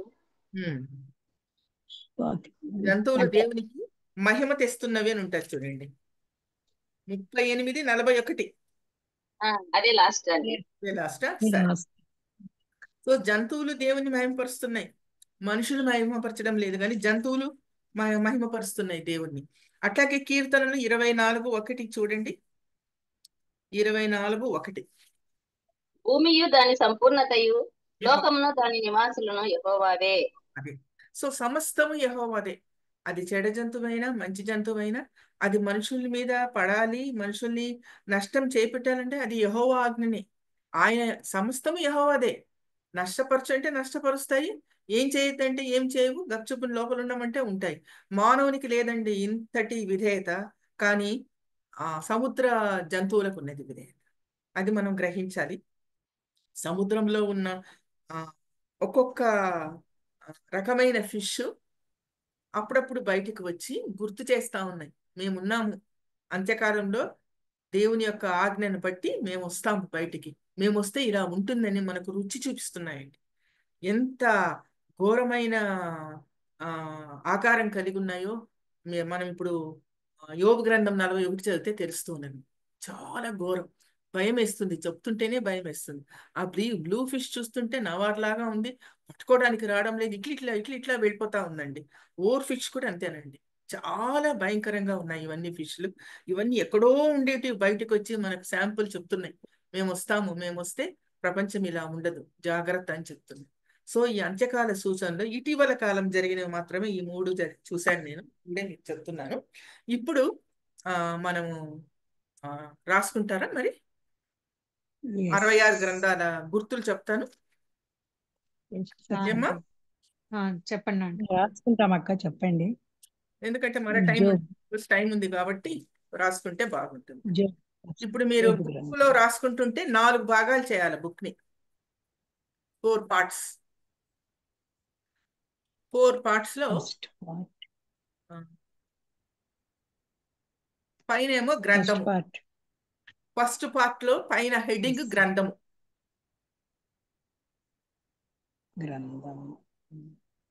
సెకండ్ పార్ట్ లో గ్రంథకర్త. సెకండ్ పార్ట్ లో గ్రంథకర్త. థర్డ్ గుర్తు. సిగ్నిఫికెన్స్. ఫోర్త్ వ్రాసిన సంవత్సరము.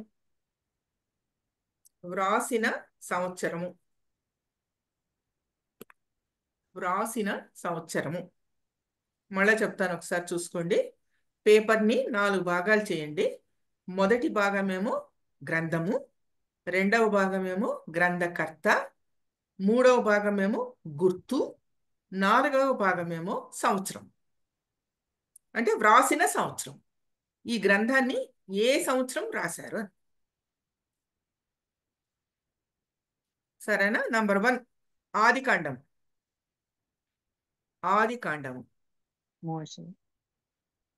బుక్కు గ్రంథం పేరు ఆదికాండము. నెక్స్ట్ గ్రంథకర్త మోజస్.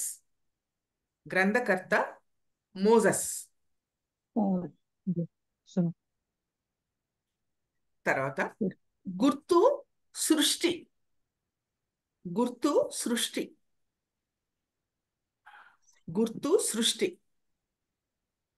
వ్రాసిన సంవత్సరము 1450. రాసిన సంవత్సరము 1450. బీసీ కదక్క? బీసీ. 1450 నుండి 1410 బీసీ అని రాసుకోండి. 1450 నుండి 1410 బీసీ. అయిందా? తర్వాత నంబర్ 2 నిర్గమాకాండము.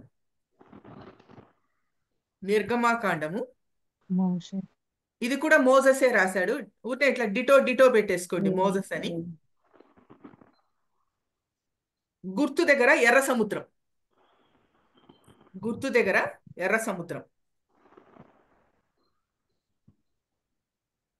సముద్రము.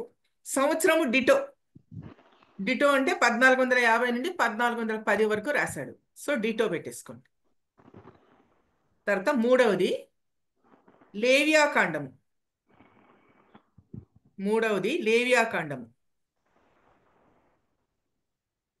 మోసస్ రాశాడు, అక్కడ కూడా డిటో పెట్టేసుకోండి. గుర్తింపు దగ్గర వధించు గొర్రెపిల్ల. మీకు తెలుసు కదా, లేవి అంటే వాళ్ళు యాజకులు, లేవి గోత్రం. అందుకని వధించు గొర్రెపిల్ల. ఇంకా సంవత్సరం దగ్గర డిటో. తర్వాత సంఖ్యాకాండం.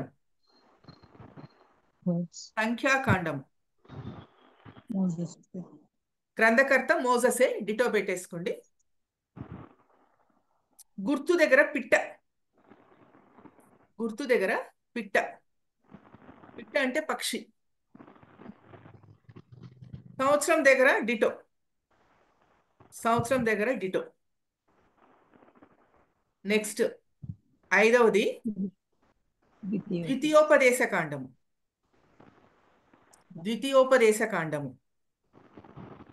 ఇది కూడా మోషే రాశాడు, డిటో. గుర్తు దగ్గర ఒలీవ నూనె.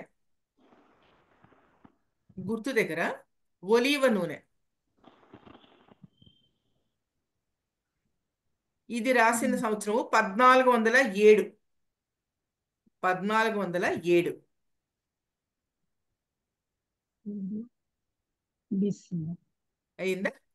నెక్స్ట్ 6వది. ఆరేనా? అవునక్క. ఈ 5 కాండాలు మోజస్ రాసింది. తొర అంటారమ్మా. ఈ 5 తొర అంటారు. తర్వాత 6 యెహోషువ. గ్రంథకర్త కూడా యెహోషువని.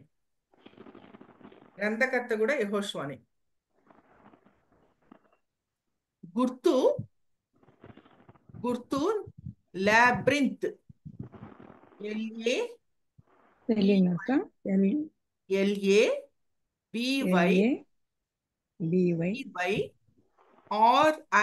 LABYRINTH. మళ్ళీ చెప్తాను చూడండి. LABYRINTH. లాబ్రింత్. ఇదట కానాలో విజయ సూచికట. అంటే యెహోషువ యుద్ధం చేశాడు కదా, యుద్ధం చేసినప్పుడు గెలిచాడు కాబట్టి ఇది విజయ సూచికగా యెహోషువ గ్రంథానికి ఇచ్చారు.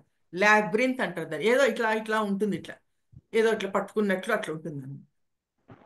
1451 BC రాశారు. 1401 BC. నెక్స్ట్ 7 న్యాయాధిపతులు.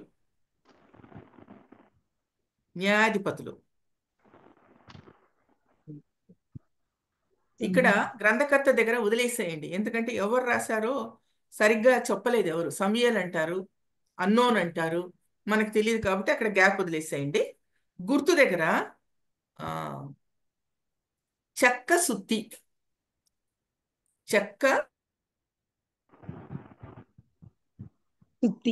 అంతేనాక? కరెక్ట్ కదా. న్యాయం అంటే మనకు ఎక్కడ కోర్టులో చూస్తూ ఉంటారు, ఇట్లా కొడుతుంటారు జడ్జెస్. మన బైబిల్ది ప్రపంచమంతా వాడుతున్నది, గుర్తించండి అది. తర్వాత నెక్స్ట్ రూతు. అక్క 1425. గ్రంథకర్త దగ్గర 1425. 1425. అన్ని బీసీనమ్మా. ఓల్డ్ టెస్ట్మెంట్ అంతా బీసీనే. న్యూ టెస్ట్మెంట్కి వచ్చినప్పుడే మనము ఏడీకి వస్తాం. 1425 BC. తర్వాత రూత్. ఇది గ్రంథకర్త కూడా మనకు తెలియదు. రూత్ గ్రంథకర్త కూడా తెలియదు. సో అక్కడ గ్యాప్ వదిలేసేయండి. గుర్తు ఏంటంటే పాపిరస్ చెట్టు. పాపిరస్ పేపర్ని తయారు చేసే చెట్టు అన్నమాట. పాపిరస్ చెట్టు. 1375 BC. పాపిరస్ చెట్టు 1375 BC.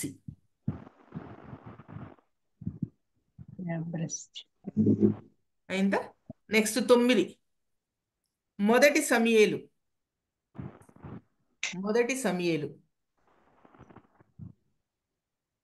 ఇది కూడా గ్రంథకర్త తెలీదు.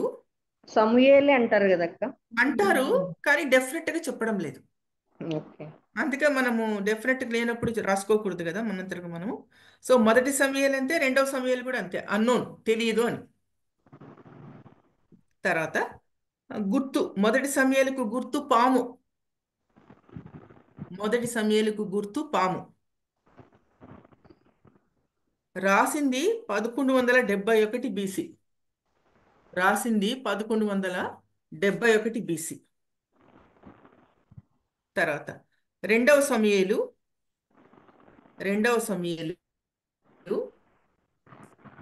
వ్రాసింది ఎవరో తెలియదు. గుర్తు టెంపుల్, దేవాలయం. రెండవ సమూయేలుకు గుర్తు దేవాలయము. 1056 BC. 1056 BC. తర్వాత 11 మొదటి రాజులు. ఇది కూడా తెలియదండి ఎవరు రాశారో. మొదటి రాజులు. గుర్తు అంటే మొదటి సమూయేలు 2 సమూయేలుకి అది 14 మొదటి సమయాలకి పాము. డిఫరెన్స్ రాసింది టైం డిఫరెన్స్ చాలా ఉంది. అవును, చాలా ఉంది. అంటే రాజులు కదా, 29 రాజులు పరిపాలించారు కదా, అందుకని అట్లా డిఫరెన్స్ వచ్చింది. 1171 బీసీ ఏమో మొదటి సమయాలు, 1056 బీసీ ఏమో రెండవ సమయాలు. బహుశా కంప్లీట్ చేసిన సంవత్సరం ఇచ్చినట్టున్నారు. అది స్టార్ట్ చేసిన సంవత్సరము, ఇది కంప్లీట్ చేసిన సంవత్సరం ఇచ్చిండొచ్చు అనుకుంటున్నాను నేను. తర్వాత మొదటి రాజులు. మొదటి రాజులు గ్రంథకర్త తెలియదు. దానిమ్మ. గుర్తు దానిమ్మ. 1015 బీసీ. 1015 బీసీ. తర్వాత రెండవ రాజులు. గ్రంథకర్త తెలియదు. గుర్తేమో అగ్నిగుర్రము.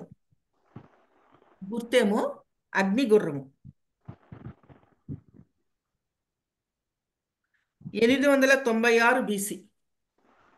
896 బీసీ.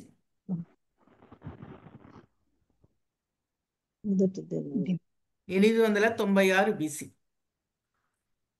తర్వాత నెక్స్ట్ మొదటి దినవృత్తాంతములు.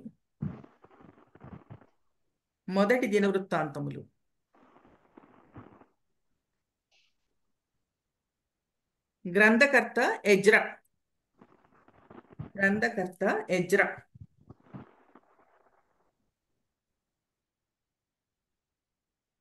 గుర్తు మందసం.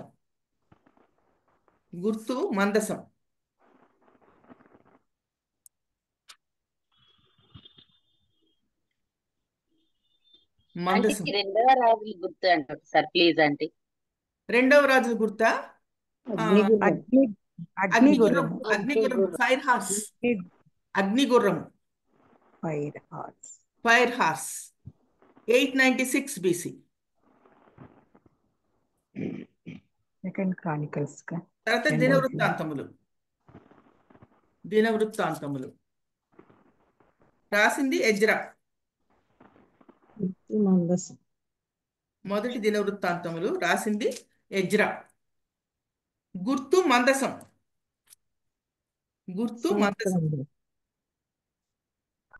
సెకండ్ గుర్తు మందసం రాసింది 490 BC. 430 BC. Sorry, 430 BC. 430 BC. ఏమన్నాడు?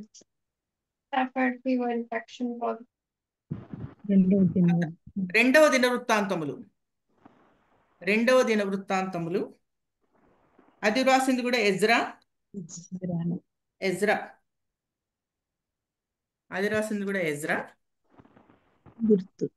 గుర్తు నెమలి.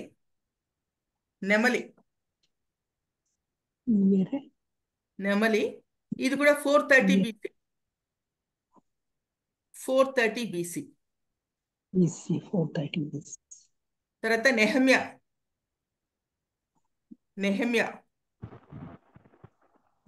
కూడా డైరీ లాగా ఉందని ఎవరు రాశారో తెలియదండి. నెహమ్యానే అంటారు, కానీ తెలియదు మనకు కరెక్ట్ గా. అందుకని అది ఎజ్రా కదా. నెక్స్ట్ క్రానికల్స్ నెక్స్ట్ ఎజ్రా చెప్పలేదు కా, నెహమ్యాకి వచ్చి. గుర్తు గోడ తాపి. గ్రంథం ఎజ్రా కదా. నెహమ్యానే రాశాడు అంటారు. గ్రంథకర్త తెలియదు, వదిలేసేయండి. గుర్తేమో గోడ తాపి. గుర్తు రాసిన సంవత్సరము 445 బీసీ. 445 బీసీ రాసిన సంవత్సరం. Next Ezra. ఇది కూడా తెలియదు, రాసింది ఎవరో. గుర్తు తాళపత్రము.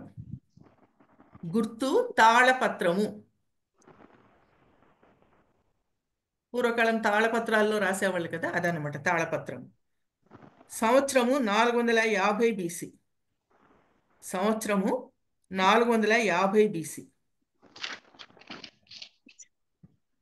తర్వాత నెక్స్ట్ ఎస్తేరు. ఎస్తేరు ముద్దకే ఇది కూడా ఎవరు రాశారో తెలియదు. ముద్దకే అంటారు కదా, కాదు ముద్దకే అంటారు కాదు. మనం అంటే కన్ఫర్మ్డ్ గా చెప్పడం లేదన్నమాట. ఎస్తేరు ఎవరు రాశారో తెలియదు. గుర్తు మాత్రము కిరీటం. కిరీటం కిరీటము 470 BC. కిరీటము 470 BC. తర్వాత నెక్స్ట్ యోబు గ్రంథం. యోబు గ్రంథం ఇది కూడా ఎవరు రాశారో సరి కరెక్ట్ గా చెప్పడం లేదు మనకు. సో గ్రంథకర్త దగ్గర వదిలేసేయండి. ముళ్ళ కంచి. ముళ్ళ కంచె. ముళ్ళ కంచి. ముళ్ళ కంచె 1520 BC. ఇది ఫస్ట్ రాసిన గ్రంథం బైబిల్లో. 1520 BC.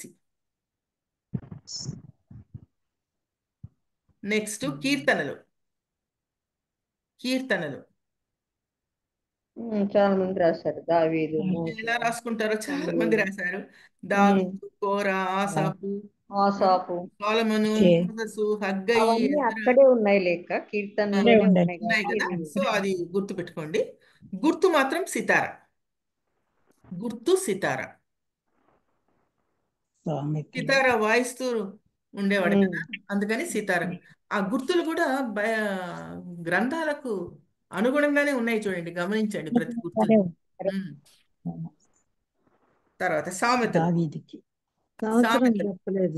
ఇది సంవత్సరం చెప్పండి. కీర్తనలు. కీర్తనలు ఎప్పటి నుంచి ఎప్పటి వరకు రాశారు? అదే 440 BC నుండి 440 BC నుండి 586 BC వరకు రాశారు. అక్క 580 అది తగ్గుతూ రాదు కదా. 440 BC నుంచి 5కు పోదు కదా. అట్లా కాదు పోయేది అట్లనే. మీకు నేను చెప్తాను చూడండి. ఇప్పుడు ఇది ముందు రాసుకోండి, చెప్తాను, నేను ఎక్స్ప్లెయిన్ చేస్తాను మీకు. 440 నుండి 586 BC అని రాసేసుకోండి. సితారా గుర్తు రాసుకోండి. ఇప్పుడు నేను చెప్తాను చూడండి. క్రీస్తు మధ్యలో జన్మించాడు. ఇట్లా మధ్యలో క్రీస్తున్నాడు అనుకోండి, మనకి ఇట్లా ఇస్తున్నానా నేను? అవునక్క. ఇలా ఉన్నాడు. కుడివైపు 1 2 3 4 రాసుకుంటే 2025లో ఉన్నాం ఇప్పుడు మనం. అవును, అర్థమైందా? అంటే చిన్న నంబర్ నుంచి పెద్ద నంబర్కి పోతాం. 1 2 3 4 2025లో ఉన్నాం. వైపుకి వచ్చే లోపల ఎట్లుంటుందంటే, ఎడం వైపు 4000 సంవత్సరాలు అయిందనుకోండి, ఇక్కడ 4000, 3099, 98, 97, 96, 95 అట్లా పోతుంది. అవరోహణ క్రమం. అట్లా పోయినప్పుడు పెద్ద సంఖ్యలో పుడితే చిన్న సంఖ్యలో చచ్చిపోతారు. అంటే 4000 సంవత్సరాలు పుట్టాడు అనుకోండి, వాడికి చచ్చేటప్పుడు 3000 సంవత్సరాలు బతికి. అదే అంటున్నాను అక్క. ఇక్కడ 5086 నుంచి 440 ఉండొచ్చు. అట్లా కాదు, 1440 నుండి 586 వరకు. అది 1400 అయితే 440 అన్నారు మీరు, అందుకని అడిగాను. 440 అన్నారక్క. మింగేశాను. 1440 నుండి 586 వరకు రాశాను. ఎక్కువ నుంచి ఓకేనా? ఓకే అక్క. నెక్స్ట్ సామెతలు. సొలొమోన్ రాశాడు. సొలొమోను, మోషే. కీస్ గుర్తు ఏంటంటే కీస్, తాళాలు. ఈ సంవత్సరం రాయలేదమ్మా, సంవత్సరం రాయలేదు. చూస్తాను, తర్వాత రెఫర్ చేసి చెప్తాను మీకు తర్వాత. సంవత్సరం రాయలేదు. సో సామెతలు, సొలొమోను, కీస్, తాళాలు. నెక్స్ట్ ప్రసంగి,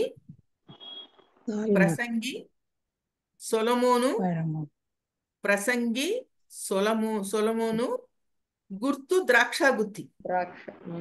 ద్రాక్ష గుత్తి 977 BC. 977 BC. తర్వాత 22 పరమగీతము సొలొమోను. షారోను పుష్పము 1014 BC. షారోను పుష్పము 1014 BC. 14 BC. తర్వాత యెషయా 1014 BC. ఓకే. తర్వాత యెషయా గ్రంథము రెక్కలు గుర్తు రెక్కలు. రాసిందేది? సంవత్సరము 760. రాసింది ఎవరు? యెషయానేనా? యెషయానే. యెషయా రెక్కలు 760 BC.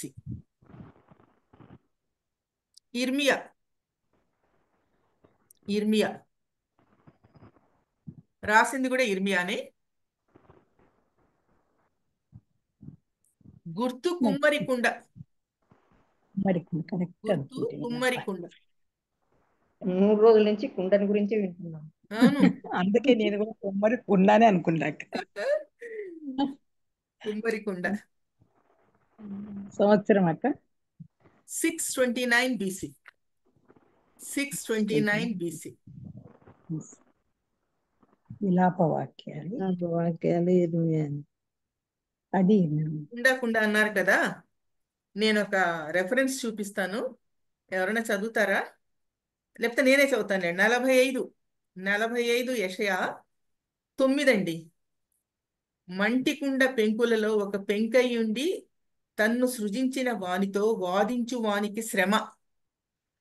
జిగటమన్ను దాని రూపించు వానితో నీవేమి చేయుచున్నావని అనదగునా?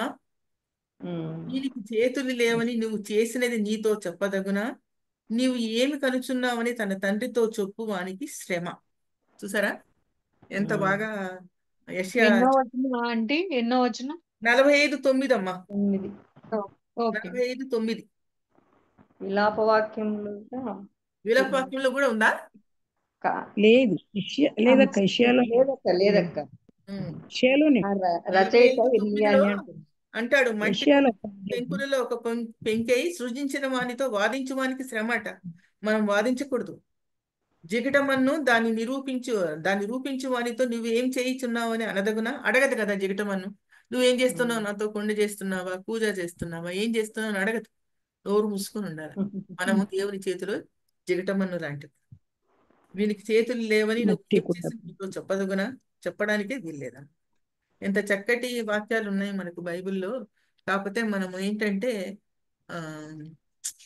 తెలియదు మనకు. ఇంత పెద్ద బైబిల్లో మనం కొన్ని గుర్తు పెట్టుకోలేము, కొన్ని చదవలేము, ఏమున్నాయో తెలుసుకోలేము. ఎవరన్నా చెప్తేనే మనం తెలుసుకోగలం, కానీ మనంతరం మనం తెలుసుకోలేము ఒక్కొక్కసారి. కానీ మనం ఎప్పుడు టచ్ లో ఉండాలి తెలుసుకోవడంలో. ఇంకొకటి కూడా, ఒకసారి డాక్టర్ మెర్సీ అనుకుంటా, మెర్సీనేనా? డాక్టర్ మెర్సీ, జాయ్ మెర్సీ తను పాత్రల గురించి చెప్పింది. చెప్పారు. గుర్తున్నదో లేదో మీకు పాత్రల గురించి? గుర్తుందక్క.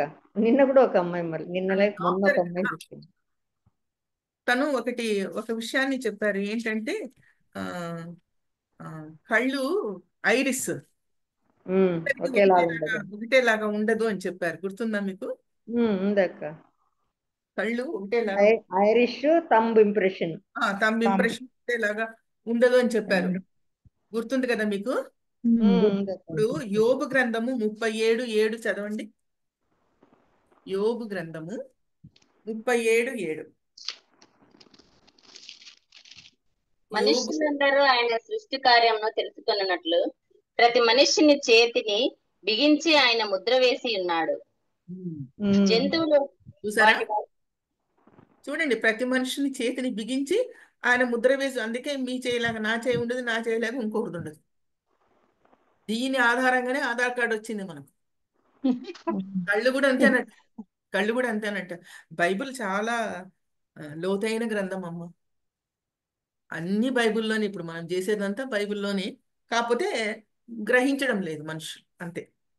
చూడండి ఎంత బాగా చెప్పారు. మనుషులందరూ ఆయన సృష్టి కార్యంలో తెలుసుకున్నట్లు ప్రతి మనుష్యుని చేతిని బిగించి ఆయన ముద్ర వేసి ఉన్నాడు. ఒక చేయిలాగా ఇంకో చేయి ఉండదు, ముద్ర వేశాడు దేవుడు. చక్కటి వాక్యాలు ఉన్నాయి మనకు. సరే, సారీ, డివియేట్ అయిపోయాను. నెక్స్ట్ 25. అవునక్క. విలాపవాక్యములు ఇర్మియానే రాశారు. ఇర్మియానే రాశాడు. గుర్తు తీగలు రాశాడు. తీగలు, దానికి గుర్తు తీగలు. 588 BC.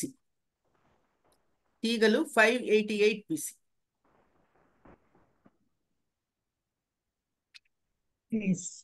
తర్వాత ఎహెచ్కేలు 588, 588 BC.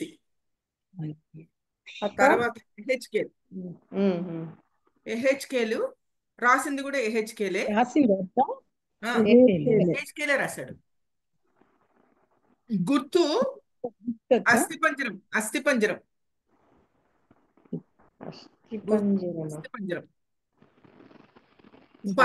ఎముకలు కదిలి లేస్తాయి. 7 ఎముకలు ఉన్నాయి. వచ్చి సైన్యం లాగా ఫామ్ అవుతారు కదా వాళ్ళు. సైన్యంగా 595 BC. 595 BC.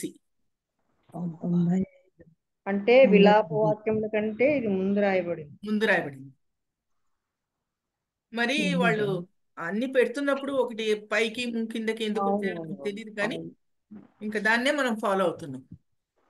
తర్వాత దానియేలు గ్రంథం.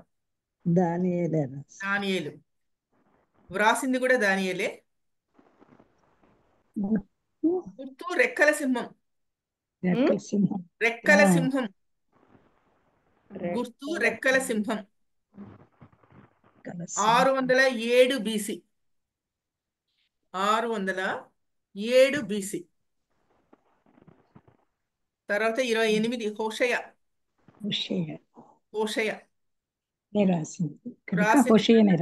కూడా హోషయ అనే గ్రంథకర్త.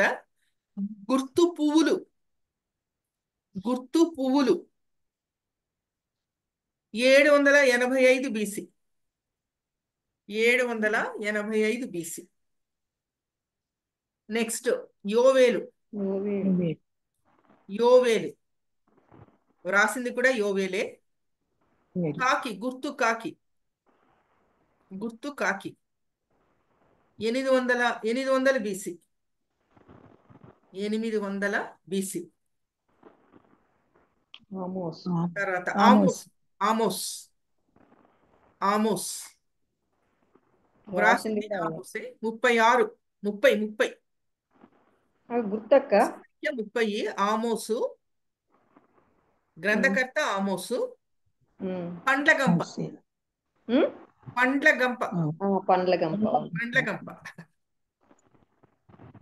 787 BC. 787. 787 BC. ఓబద్య.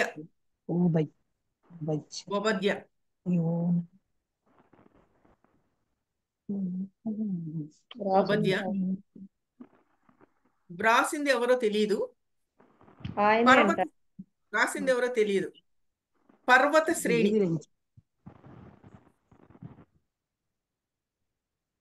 శ్రేణి.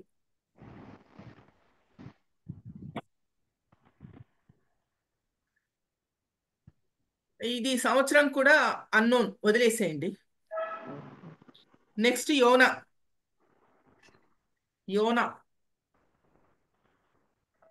యోనానే రాశాడు. యోనా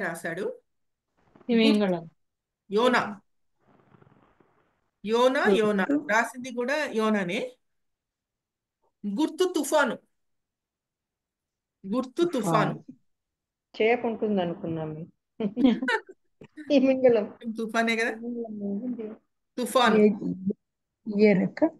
862 BC. 862 BC. తర్వాత మీకా. మీకా రాసింది మీకానే. అనే రాసింది మీకానే. నహు గుర్తు త్రాసు. గుర్తు త్రాసు 750 BC. 750 BC. నహూము. నహూము వ్రాసింది ఎవరో తెలియదు, వదిలేసేయండి. గుర్తు కోట. గుర్తు కోట. కోట కోట 713 BC. 713 BC. 13 BC. నెక్స్ట్ హబక్కు. హబక్కుకు. హబక్కు ఇది కూడా తెలీదు ఎవరు రాశారో. గుర్తు మాత్రం జింక. గుర్తు మాత్రం జింక 626 BC. 626 BC.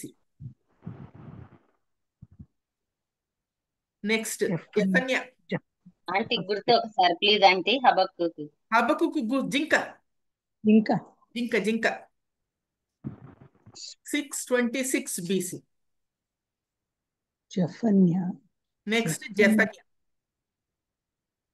గ్రంథకర్త కూడా జెఫన్యానే. గుర్తు గుడ్లగూబ. గుడ్లగూబ వాచ్మెన్ లాగా ఉండేవాడట. గుడ్లగూబ 630 BC. 630 BC. హగ్గై. హగ్గైనే హగ్గై. హగ్గైనే హగ్గై వ్రాసింది కూడా హగ్గయ్యే. గుర్తు రాసింది కూడా హగ్గయ్యే. చెట్ల నీడ. చెట్ల నీడ 520 BC. 520 BC. 520 BC. నెక్స్ట్ జకర్యా. జకర్యా. జకరయ్య. జెఫన్యా హగ్గై. జకర్యా. జకరయ్య అని రాశారు. గుర్రము. గుర్తు గుర్రము 520 BC. 520 BC. 20 520 నాక 520. 520 BC. హగ్గై కూడా 5 హగ్గై కూడా 520 BCనే. 520 సమకాలికులు వీళ్ళందరూ సమకాలికులు. వాళ్ళంతా మలాకి. మలాకి. మలాకి రాసిన గ్రంథకర్త కూడా మలాకినే. కరెక్ట్. పరదా ఉన్న కిటికీ. అక్క. పరదా ఉన్న కిటికీ. కర్టన్ ఉన్న కిటికీ. పరదా ఉన్న కిటికీ 387 BC. 387 BC. 39 ఓల్డ్ టెస్టిమెంట్ అయిపోయాయా? అయిపోయినాయి అక్క. ఓపిక రాసుకుంటారా? ఇయర్ చెప్పక్క. ఇయర్ 387. టైం అయింది. టైం అయింది. అయిపోయినాయి. తర్వాత చూద్దామా? నెక్స్ట్ టైం మళ్ళా. నెక్స్ట్ టైం 27 రాసుకుంటే సరిపోతుంది. సరేనా? ఓకే అక్క. ఓకే.